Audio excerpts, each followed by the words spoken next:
is your favorite piece you've ever found? Is it that first piece you found, or is there another since then?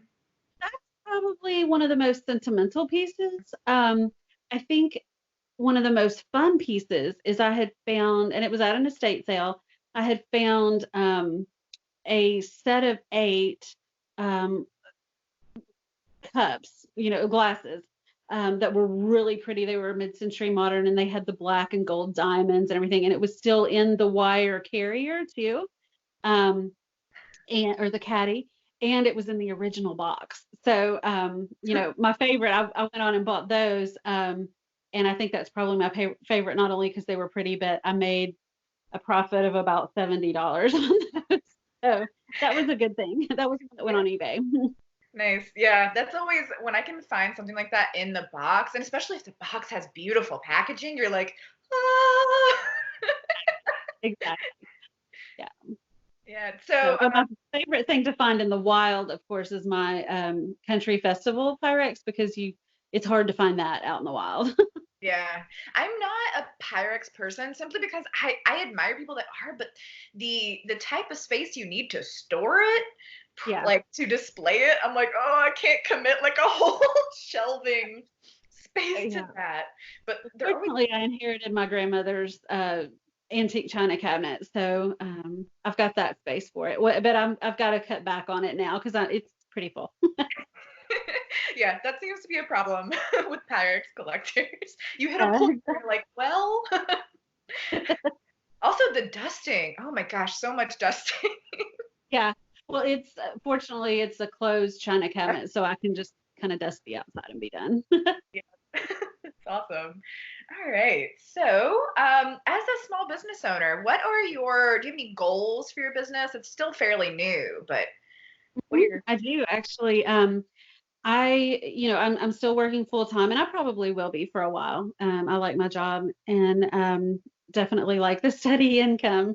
So I'll probably stick with that for a while. But ultimately, um, I would like to open up. It's not a brick and mortar store per se, but I want to rent a large space, a large open space. In one corner, have kind of a gift shop, a vintage gift shop that I run, which would have a lot of my stuff. In another corner, partner with either a local coffee company or a bakery to have some snacks and goodies there. And then the rest of the space, I want to decorate comfortably in mid-century modern decor and just let it be a community place just to come and hang out. I love to crochet, and there are a lot of crafters that I work with that, you know, our houses are not always clean, but we want to get together. So, and then we feel bad about taking up space in Panera for so long. So a place where people can just come and hang out. But most importantly, I want to offer little seminars that with the goal in mind of bridging generation gaps. So the whole concept is like, I want to bring in some teenagers to teach the seniors how to operate their smartphones, or bring in the seniors to teach people how to quilt or crochet, um, or write in cursive. I mean, nobody writes in cursive anymore. I think that would be kind of a fun little quick hit seminar. So really just something to bridge the generation gap because I think we all can learn so much from each generation. yeah, I think that's beautiful. That's a beautiful thing to want to do for your community, even. Just, I love that. I kind of had a similar idea. I toy with sometimes is having a space where the front is kind of the antique space, and then the back is like an event space that can be Yeah. kind of, Mhm. be whatever it's going to be. But yeah, like a meeting space. That Yes, is wonderful. exactly. I love that. I love And so that. nobody steal my idea, at least not here in Chattanooga anyway.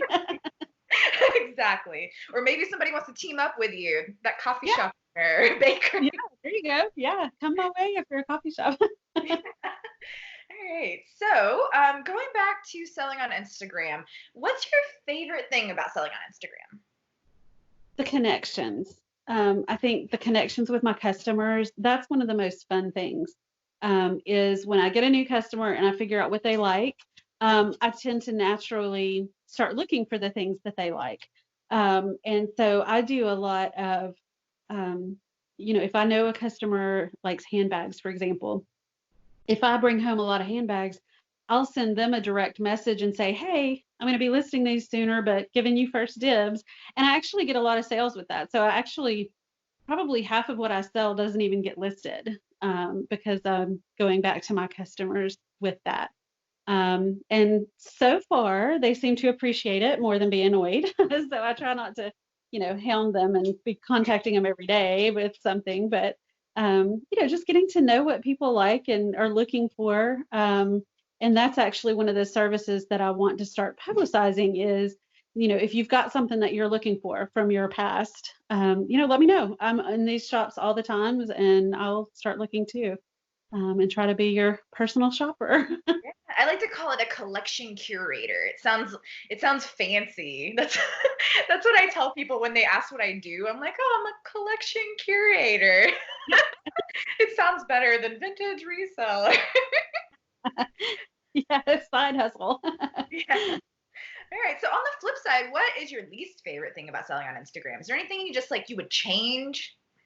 Probably shipping. I hate the shipping. And actually, that has nothing to do with Instagram. It's just, and actually, the shipping's not all that hard. It's just keeping all of this stuff and where to put it. I feel like I've got bubble wrap stuffed in every drawer in my house, and so yeah, that. And then, I mean, as far as Instagram, I think the biggest thing right now, and I think all of the sellers can relate to it, is just the Instagram jail that people keep getting put into, and where they're locked out of their accounts, and we can't figure out why.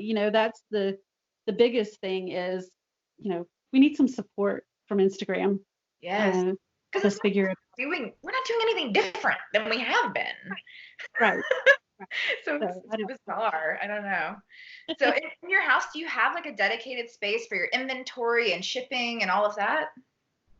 Um, yes, I do. I took over our spare room downstairs, which was traditionally an office space anyway, but I kind of kicked everybody out of that. Once I started making money with it, my husband recognized that it was a good deal, so he actually surprised me with one of his friends was selling his child's bedroom suit.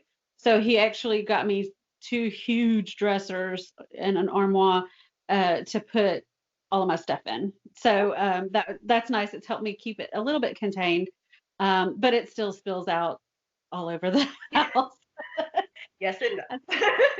Yeah, I'm But it's sitting looking across at my table, and I've got probably 20 things over there right now that I need sitting there that need to take pictures for and lists. So Yep, I have so much downstairs that needs to be photographed and listed and put away. And it's funny you mentioned your partner because Megan also mentioned her partner as like they're very patient and yeah. and helpful. And I feel the same way. There's no way I could have started doing this without having such a helpful and patient and supportive partner. It is true, and it's very important because I think one of the hardest things is, I think even my kids sometimes look at it and they're like, "You just sit around on your tablet all night. What are you doing?" So recognizing that it is work. I mean, it's hard work. Yeah. And I'm not just sitting there on the tablet. I'm actually, listing things and taking pictures and all of the stuff that goes with it. So it's very important that that your partner understands. Unfortunately, Jason does. Yeah. Yeah, we're all very fortunate for that. He So brings me boxes too from his office. that's that's how you know that's a keeper. They bring you packing supplies. I love it. All right. So what are your tips for other vintage sellers, both new and established? Um, I had a list written down when you sent me the questions, and I recently upgraded my tablet and I lost everything. So I don't have them in front of me, but I think I can remember most of them. Um, one, don't get hung up on price. I mean, that's one thing that I did up front. I would try to find the most expensive stuff for the cheapest price, and then I'd expect to get that amount for it. So I kind of shifted my mindset because I realized on Instagram, people, I mean, it's impulse buys a lot of times, and they're not really wanting to spend, more than probably $20 on an order. So what I try to do, I changed my mindset and I tried to essentially think of myself as the middleman. I'm not going to sell it at thrift store prices. I mean, I do need some profit. Those Avon bottles I'm not selling for, $5. Um, but then also, I think that some people could reasonably buy my stuff and then resell it themselves if they wanted to.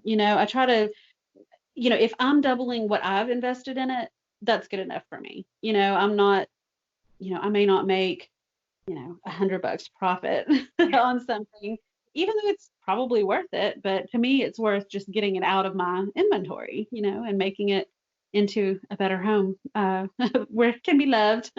Yeah. Um, and then the other things I thought of too were I get a lot of compliments on my graphics on my page when I'm doing advertisements and things.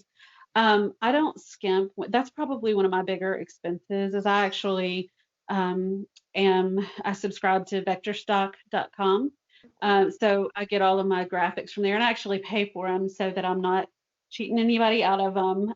But I think that makes the world of difference.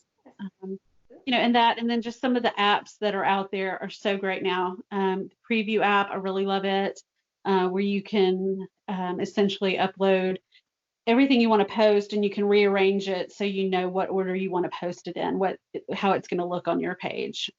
Love that one.